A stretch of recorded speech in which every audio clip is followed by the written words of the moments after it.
The Joe Rogan Experience. I remember the first day that I was at Twitter.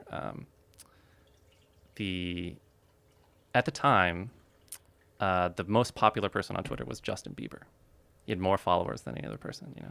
Was that when you guys were trying to rig it so that he wasn't trending number one always? Because they did do that, right? I don't remember that. No, I wasn't involved in that. I don't remember that. Conveniently. Because Jamie and I were talking about that one day. Because they had to do something. Because if they didn't do something, Justin Bieber would be the number one topic every day, no matter what was happening in the world. I can believe that they wanted to change that because the problem was, at the time, Twitter was held together with, like, you know, bubble gum and like dental floss or whatever, you know. So it's like every time Bieber would tweet, like, you know, the lights would dim and like the building would like kind of shake a little bit, you know. Here it goes. So they blocked me from trending. This is 2010. I'm actually honored, not even mad. Well, he's also 12. Then I get on and see yet again, my fans are unstoppable. Love you. Okay. But okay, so there's, you know, people talk about like invisible labor, like the invisible labor behind that tweet is just kind of comical because it's like when he did that, you know, people like, you know, it's like my first day there, you know, it's like he tweeted something and, you know, the building's like kind of shaking and like alarms are going off. People are like scrambling around, you know, and it was just this, you know, it's like this realization where you're just like, never in my life did I think that anything Justin Bieber did would like really affect me in any like deep way, you know, and then here I am just like scrambling around to like facilitate. What are your thoughts on curating what trends and what doesn't trend, and whether or not social media should have any sort of obligation in terms of how things, whether or not people see things like shadow banning and things along those lines? Like, I'm very torn on this stuff because I think that things should just be. And if you have a situation where Justin Bieber is the most popular thing on the internet, that's just what it is. It is what it is. But I also get it. I get how you would say, well, this is going to fuck up our whole program, like what we're trying to do with this thing. What do you mean, fuck up our whole program? Well, what you're trying to do with Twitter, I mean, I would assume what you're trying to do is give people a place where they could share important information and, you know, have people, you know, I mean, Twitter has been used successfully to overturn governments.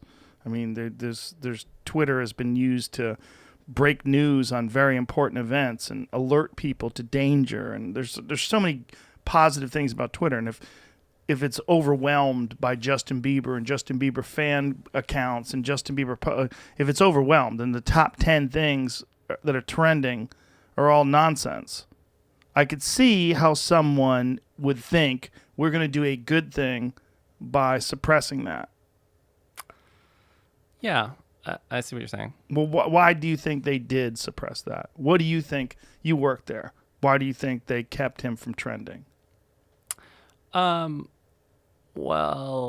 I mean, I don't know about that specific situation. I mean, I think, you know, looking at the larger picture, right? Like, in a way, you know, it's like if you think about like 20 years ago, whenever anybody talked about like society, you know, everyone would always say like the problem is the media. It's like the media, man. You know, if only we could change the media. And a lot of people who were interested in like a better and brighter future were really focused on self-publishing. There were whole conferences about it, underground publishing conference, now the Allied Media Conference. People were writing zines. People were, you know, getting their own printing presses. People, you know, we were convinced that if we made publishing more equitable, if everybody had the equal ability to like produce and consume content, that the world would change. And in some ways, like what we have today is like the fantasy of, you know, those dreams from 20 years ago.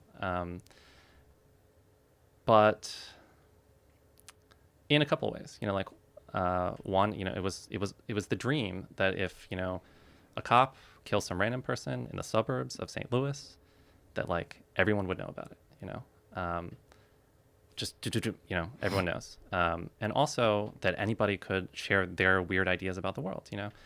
And I think in some ways we were wrong, you know, that we thought like, you know, the world we got today is like, yeah, like if a cop kills somebody in the suburbs of St. Louis, like everybody knows about it. I think we overestimated how much that would matter.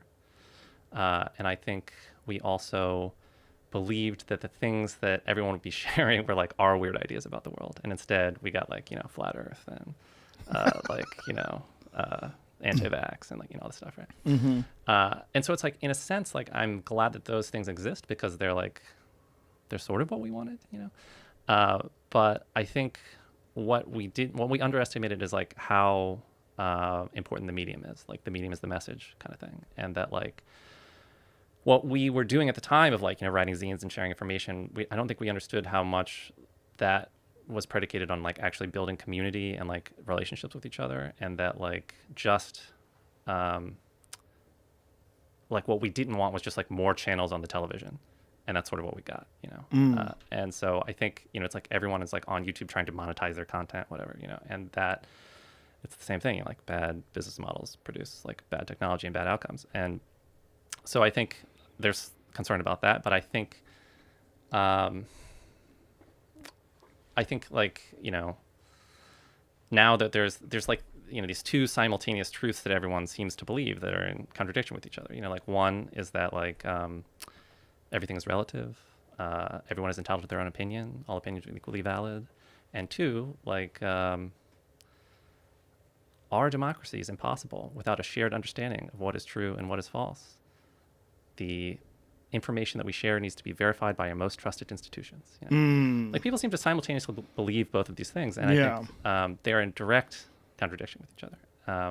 So in some ways, I think most of the questions about social media in our time are about like trying to resolve those contradictions, but I think I think it's way more complicated than the way that the social media companies are trying to portray it.